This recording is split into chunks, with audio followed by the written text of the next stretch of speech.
दिक्कत यही है कि आर्मी सारा काम करती है मुल्क की हिफाजत के अलावा। बिजनेस करवा लीजिए, साबुन बनवा लीजिए, रियल एस्टेट के काम करवा लीजिए, पाकिस्तान क्रिकेट टीम को ट्रेन करवा दीजिए, तो वही हाल होता है मारिया इकबाल कि ना आप जंगे मैदान में टिक पाते हैं, ना खेल के मैदान पर टिक पाते हैं। बैट बॉल ठीक से खेलते नहीं है, चल देते हैं बैकआउट खेलने। कोई बात ये है कि प्रोटेस्ट तो बनता है, वो तो इजाजत थी हमें, ठीक है, मगर आपने जो अगली कहानी अपने मीडिया से बना ली है, एक प्रोपेगेंडा पाकिस्तान के खिलाफ तैयार कर लिया है, वो तो आपने करना ही करना है, चाहे उसका प्रूफ आपके पास कोई हो कि नहीं होगा। आप कहानी बना लेंगे अपने ऑडियंस को सुनाने के लिए कि यहाँ से ये कहानी आ गई, वहां से वो कहानी आ गई। प्रोटेस्ट तक तो बात ठीक थी, फिर उसके बाद आपने ये जो लेटर वाली कहानी, फिर मिलियन वाली कहानी, भाई वो अभी जो थी वो पता नहीं कहां से चली होगी कहानी, वो मेरा ख्याल है कोई लेटर भी नहीं पहुंचा होगा, वो लेटर आप तक पहले पहुंच गया, ठीक है, पैसों की बात भी आप तक पहुंच गई। अब पाकिस्तान क्यों अपनी सेल्फ रिस्पेक्ट के ऊपर कॉम्प्रोमाइज करेगा? क्यों प्रोटेस्ट करना इजाजत नहीं है? सलाम दुआ करने में तो क्या मोदी जी की इज्जत कम हो जाती है? अपने मोदी जी की आप इज्जत कम करवा रहे हैं पूरी दुनिया में, हमें तो कोई फर्क नहीं पड़ा है, वो फर्क तो आपको पड़ा है। तो बात यही है कि हमें क्या फर्क पड़ा? सारी क्रिकेट के साथ ना आपको नहीं मारिया इकबाल, हमें क्या फर्क पड़ा? हमें भी कुछ फर्क नहीं पड़ा। अच्छा, क्रिकेट के साथ तहजीब सीखना भी आपके लिए बहुत जरूरी हो गया, ये तो पता चल गया कि मैंडेटरी है आपके लिए। नहीं, हम क्यों दुआ सलाम करें?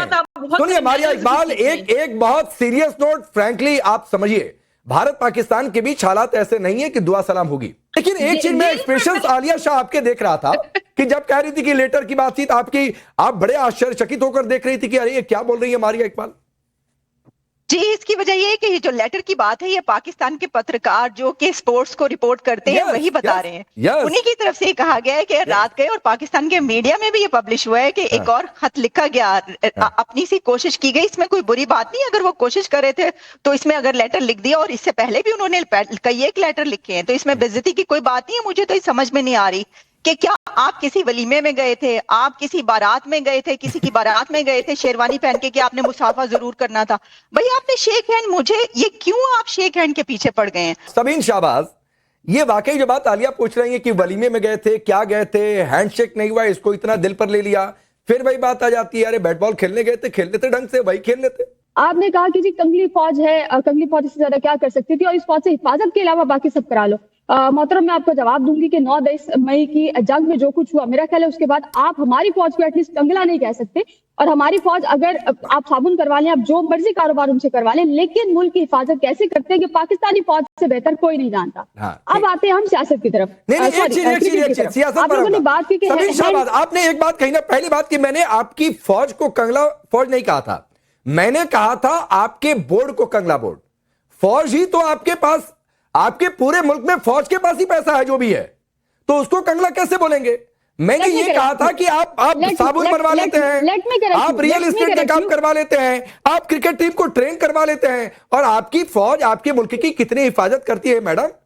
सन 71 में ग्लोब पर एक नया देश उभर गया था, बांग्लादेश नाम से, तो मत सिखाइए, वो पूरी दुनिया जानती है कि आपकी फौज कितनी हिफाजत करती है आपके मुल्क की। हम क्रिकेट पर बात कर रहे हैं, यहाँ पर कुछ साथियों ने जो है वो बात की है लेटर के हवाले से। लेटर की गर्दिश जरूर है, लेकिन वो किसी ऑथेंटिक सहाफी ने रिपोर्ट नहीं किया। दूसरा, 15-17 मिलियन की आप लोग बात कर रहे हैं, कहीं पर भी ये 15 या 17 मिलियन वाले लेटर की बात नहीं हो रही। देखिए, एहतजाज रिकॉर्ड कराना हमारा हक है, क्रिकेट के कुछ नॉर्म्स हैं, कुछ असूल हैं, उसको तमाम लोग फॉलो करते हैं, भारत भी उसको फॉलो करते हैं, हम भी फॉलो करते हैं। पाकिस्तान ने कभी भी क्रिकेट में सियासत को, या कभी भी भारत को सियासत क्रिकेट के नाम पर हमने टॉन्ट नहीं किया। देखिए, हिंदुस्तान के चैनल में जो भी एंकर होते हैं ना, वो थोड़ी सी तैयारी के साथ बैठते हैं। आरजू और आलिया, अगर मैं गलत कहूं तो आप लोग मुझे टोक दीजिएगा बीच में। इमरान खान नाम के क्रिकेटर याद है जिनको आपने जेल में डाल रखा हुआ है? वसीम अकरम याद है? क्या ये कहते थे भारत के सामने जब होते थे तो जो बॉल आती थी और मारते थे, जैसे लगता था कि कश्मीर सामने है, जिहाद लड़ रहे हैं। मैं गलत कह रहा हूं क्या? क्रिकेट के मैदान पर कश्मीर कौन लेकर आया, और किसने जो है वो कश्मीर को क्रिकेट के मैदान में जगह दी? आपने एक बात की, उसका पहले जवाब सुन लीजिए। आपने कहा वसीम अकरम जेल में है, वसीम अकरम आज तक जेल में नहीं गए। वसीम अकरम ने इमरान खान को बोला मैंने, और वो आपने वसीम अकरम का नाम लिया था, आपका मसला लेकिन इमरान खान को कहा जेल में? वसीम अकरम साहब का नाम आपने लिया था। बहरहाल नहीं, इमरान खान जेल में है। इमरान खान पर जो केसेस चल रहे हैं वो बाय लॉ चल रहे हैं, उन पर केसेस की इन्वेस्टिगेशन चल रही है, ट्रायल उनका चल रहा है। With in next 6 month 1 year Imran Khan hopefully के रिहा हो जाएंगे। लेकिन अगेन यही है कि सियासत और क्रिकेट जो है ये दोनों मेरा ख्याल है कि बहुत मुख्तलिफ चीजें हैं। अच्छा ठीक आरजू, इमरान खान की आपने बात की, एक मिनट मैं अभी हिंदुस्तान के पैनलिस्ट बस एक मिनट और वेट कर लें। आरजू, जो मैंने कोट किया वो गलत कोट किया? नहीं, आपने बिल्कुल सही कोट किया, इसलिए कि हमारे यहाँ चाहे शाहिद खान आफरीदी हो, चाहे बाकी प्लेयर्स हो, अभी आपने रिसेंटली भी देखा होगा कि जो मोहम्मद यूसुफ साहब हैं, उन्होंने किस तरह से आपके जो कैप्टन है उनका नाम लिया टीवी चैनल पे बैठ के। तो ये लोग बिल्कुल इस तरह की बात करते हैं, पॉलिटिक्स को बीच में लाते हैं, और शायद ये अगले इमरान खान या अगले प्राइम मिनिस्टर बनने की तैयारी कर रहे होते हैं। शाहिद खान आफरीदी तो अक्सर ही जिसे कहते हैं कश्मीर को लेकर बात करते हैं जो नहीं होनी चाहिए, लेकिन ना कोई रोकता है ना कोई टोकता है। और मोहम्मद यूसुफ साहब को भी इस वक्त तक पाकिस्तान की गवर्नमेंट को ना सिर्फ ये कि फाइन करना चाहिए था, बल्कि उनके टीवी चैनल्स पे भी बैन लग जाना चाहिए था, जिस तरह से उन्होंने इंडियन प्लेयर जो है उसके बारे में बात की। लेकिन अच्छा, एक चीज है, चलिए बस मुझे अपने आप का क्रॉस चेक करना था, क्योंकि ये ना कहे कि फैक्ट चेक भी मैं अपने यहां से करा ले रहा हूं, तो इसलिए मैंने आरजू से फैक्ट चेक करा लिया। अब नाजिया इलाही खान, मुझे शहबाज शरीफ का एक पुराना स्टेटमेंट याद आ रहा है, हालांकि वो दूसरे संदर्भ में था, वो अमेरिका और दूसरे देशों से संबंध को लेकर था, कि बेगर्स कांट बी चूजर्स। तो यही तो कल भी हो गया कि बेगर्स कांट बी चूजर्स। वो कैसे चूज कर सकते हैं कि रेफरी को हटा दो? वो कैसे ये चूज करेंगे कि भाई हम बहिष्कार कर देंगे? तो चूज करने का ऑप्शन तो था नहीं। अब तो सवाल है कि संडे को क्या होगा। राकेश जी, वंदे मातरम, हर हर महादेव। पाकिस्तान एक ऐसा देश है जो सर्वे बताता है 2025 मार्च का 76 ट्रिलियन बैड डेप्ट पर है, 76 ट्रिलियन। और अपने देश से इन्होंने कर्ज लेकर के रखा हुआ है और अपने पोर्ट को और अपनी चीजों को बेच करके रखा हुआ है, जिसमें 56 ट्रिलियन इनको जमा करना है। देखिए, पाकिस्तान के क्रिकेट के पूरे टोली का जो हिजाब उतारा है वो दानिश कनेरिया ने आराम से उतार दिया था। किस तरीके से ये लोग प्ले ग्राउंड को जिहाद का मैदान बनाते हैं, किस तरीके से ये लोग प्ले ग्राउंड को दावत इस्लाम का मैदान बनाते हैं, ये आप 25 साल से उठा करके देखिएगा और 2025 अभी तक देखिएगा, तो ये लोग प्ले ग्राउंड पर खेलने कभी नहीं जाते हैं, खेलने नहीं जाते हैं। इनको हैंडशेक करने का इतना रोना है जैसे लग रहा था कि ईद की नमाज पढ़ने गए थे तो मुसाफा करना ही था इनको। वैसे भी भारत बराबरी वालों से हैंडशेक करता है, ये मदरसा छाप और जिहाद छाप से ये हम लोग हैंडशेक नहीं करते हैं। अब आती है दूसरी बात कि हैंडशेक उनसे किया जाता है जो पढ़े लिखे होते हैं, जो मदरसा छाप आ जाते हैं उनसे हैंडशेक नहीं किया जाता है।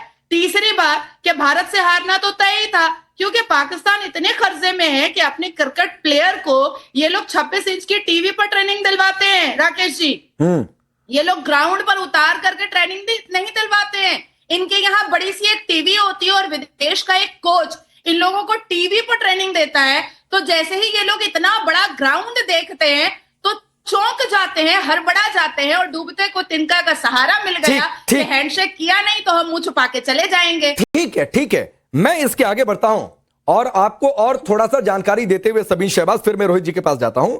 1980 का दशक था, 1982 कराची में एक रिसेप्शन के दौरान इमरान खान ने कहा था, जो मैंने आपको कोट किया, और कहा क्या था कि जब जो है कश्मीर मुद्दे और क्रिकेट को उन्होंने एक तरीके से जोड़ दिया था और कहा था कि जब भी मैं मैदान पर होता हूं तो मुझे कश्मीर सामने दिख जाता है। पाकिस्तान की बहनों को आपने बैठा के रखा है अपने चैनल पर। हमारी संस्कृति और सभ्यता हमें ये सिखाती है कि दुश्मन के घर की भी महिला हो तो उसका आदर और सम्मान होना चाहिए। देखिए, मैं जो बात कहने जा रहा हूं इसका दूरगामी परिणाम दिख रहा है आज दुनिया के पैमाने पर। प्रधानमंत्री, गणनायक, लोकप्रिय जननेता नरेंद्र मोदी जी के कुशल नेतृत्व में हमने पाकिस्तान की बाउंड्री के अंदर जाकर पाकिस्तान के जो सरगना हैं, अपराधियों के फूफा हैं, जनरल मुनीर, जो कांप गए भारतीय सेना के पराक्रम, वैभव और प्रभाव से। हमारे यहाँ हिंदी में एक बीमारी होती है बवासीर, जिसको अंग्रेजी में पाइल्स कहते हैं। भारतीय सेना के प्रभाव से बवासीर उखड़ गया शहबाज शरीफ का और उनके तुतपुंजिए जनरल मुनीर का। आज उसी ऑपरेशन सिंदूर का प्रभाव है और भारत की एकता और अखंडता की गूंज का प्रभाव है कि दुनिया के दूसरे देश खेल के मैदान पर भी पाकिस्तान से दूरी बना रहे हैं। पाकिस्तान की हैसियत क्या है भारत महातारी के सामने खड़े होने की? पाकिस्तान ना तो पॉलिटिकली हमारे सामने स्टैंड कर सकता है, ना डिप्लोमेटिकली स्टैंड कर सकता है, ना टेक्निकली कर सकता है, ना इकोनॉमिकली कर सकता है, ना किसी भी आधार पर पाकिस्तान भारत के सामने खड़े होने की हैसियत में है। क्या बात करेगा पाकिस्तान, जिसका कण कण कर्जे में डूबा हो, जिसके नेता डर के मारे मोदी के डर से इतने कांप रहे हैं कि अपने पैसे को जहाज में लाद के लंदन और अमेरिका सेटल कर रहे हैं। ठीक है, नहीं, उधर जाना भी नहीं है रोहित भाई, उधर जाना भी नहीं है मुझे। वो पाकिस्तान की क्या हालत है, नहीं हालत है, वो बात की बात है, लेकिन मारिया इकबाल आप बड़ा हम आगे हैं। हाँ। और भारत के पराक्रम का प्रभाव है कि शहबाज और जनरल मुनीर तो कांप ही गया, पाकिस्तान की क्रिकेट टीम भी कांप रही है। आज थर्सडे है और आज बृहस्पतिवार है, नहीं है, कल है शुक्रवार को मारिया इकबाल, कल है शुक्रवार, जुमे का दिन, फिर एक दिन बाद शनिवार और उसके बाद रविवार, फिर मैच होगा, फिर हैंडशेक नहीं होगा, फिर पिटाई होगी, फिर हारेंगे, फिर बवाल होगा। जुमे से पहले हमारी ईद हो गई, क्योंकि हमारी तो कुछ इतनी ज्यादा बड़ा वेलकम हुआ सऊदी अरेबिया के अंदर। जुम्मे की नमाज में पाकिस्तानी आप भीख मांग रहे हैं नरेंद्र मोदी के सामने, छोटे-छोटे मैचेस को डिस्कस कर रहे हैं। अब दुनिया का मैच चेंज होने वाला है, पाकिस्तान को विश्व के मानचित्र पर कपवा दिया। अभी तो दुनिया का मैच चेंज होने वाला है, अभी तो सऊदी अरेबिया से मैच चेंज होगा, अमेरिका तक पहुंचेगा, भारत जिंदाबाद, Pakistan is a big hero, Shahbaz Sharif को बवासीर हो गया ना। अच्छा छोड़िए, नहीं रोहित भाई ऐसी बात नहीं, रोहित भाई रुक जाइए, रोहित भाई रुकिए। अरे आरजू, ये बेशर्मी को आपके यहाँ ईद कहा जाता है क्या? मैं ये सवाल इसलिए कर रहा हूं कि कल बैकआउट पर कलई अलग खुल गई। मैं सवाल पूछ रहा हूं कि संडे को क्या होगा, फिर हैंडशेक नहीं होगा, फिर टॉस के दौरान पर्चा देकर निकल जाएंगे, फिर हारेंगे, तो कह रही हमारी ईद हो गई। कल यूएई में ईद बन गई इनकी, हमारी तो बहुत सारी ईदें हो गई। देखिए आगे क्या होगा, क्या वो तो खैर आने वाला वक्त ही बताएगा, लेकिन ये मुझे लग रहा है कि नेक्स्ट ईयर मारिया को भी कोई ना कोई मेडल मिल जाएगा, इसलिए कि आजकल पाकिस्तान में वो चनों की तरह बांटा जा रहा है, जो रास्ते में मिलता है उसको कहते हैं तुम भी एक मेडल ले लो। तो मुझे लगता है मारिया जैसे डिफेंड कर रही है तो नेक्स्ट ईयर ये भी मेडल ले जाएंगी। तो काहे का मेडल मिलेगा इन्हें? नहीं, क्यों ना डिफेंड करें, क्यों ना, कोई इतना ज्यादा इंसल्टिंग बिहेवियर चल रहा हो, why should not be defend? नहीं, आप सही चीज को सही और गलत को गलत कहेंगी तभी कुछ ठीक हो पाएगा मारिया। ऐसे गलत चीज पे डिफेंड करने से कुछ नहीं होगा, अगर सही करेंगी तभी होगा। नहीं, कोई कॉम्प्रोमाइज नहीं हो रहा, लेकिन हमारी टीम जिस बुरी तरीके से हारी है उसको एक्सेप्ट करना चाहिए। हमें बजाय इसके कि हम उस पर बात करते कि हमारी टीम खराब क्यों खेली है, हमारे जो चेयरमैन है पीसीबी के, उनको जरा शर्म नहीं आई। अगर कोई और होता तो इनकी पार्टी तो कहती है कि रिजाइन कर दो, लेकिन क्योंकि इनकी पार्टी इस वक्त पावर में तो रेजिग्नेशन नहीं मांग रहे, उल्टा शेक हैंड के ऊपर चले गए। ये शेक हैंड नहीं किया तो आप शेक हैंड करना क्यों चाह रहे थे भाई? आपने तो कहा था 2 नेशन थ्योरी है और हिंदू और मुस्लिम साथ नहीं रह सकते, आप उन्हें टच क्यों करना चाह रहे थे? छोड़ दीजिए ना, फिर हाथ नहीं मिला रहे। आप उन्हें ग्राउंड में हराइए, आप उन्हें ग्राउंड में हराइए। अगर आप भारत को हराना चाहते हैं आप उन्हें ग्राउंड में हराइए। बाहर जाके जादू की झप्पियां देने की मुझे तो समझ नहीं लग रही, इन्हें क्या इतना शौक चढ़ा हुआ? कोई झप्पियां नहीं दे रहा आरजू, कोई झप्पियां नहीं दे रहा, जरा हकीकत पसंद बात करें। कोई झप्पियां नहीं दे रहा है, कोई बात नहीं कर रहा है, ये मूव ऑन नहीं कर रहे हैं। एक्चुअली सबसे बड़ा मसला इनका ये कि अच्छा एक मिनट, अरे सुनिए मैडम, मारिया इकबाल सुनिए, मैं फिर कहूंगा अच्छा नहीं लगेगा, लेकिन कह ही देता हूं क्योंकि रोहित ने बात छेड़ दी। अरे रुकिए ना, ये मूव ऑन का मतलब क्या होता है? कोई बॉयफ्रेंड गर्लफ्रेंड का मसला है क्या कि मूव ऑन नहीं कर जाए? जिंदगी में ना बहुत कुछ है। नहीं, ये बॉयफ्रेंड गर्लफ्रेंड का मसला है क्या कि मूव ऑन नहीं करते हैं? किसी रिलेशन पर बातचीत, आलिया शाह, आपको सुनकर हंसी आई?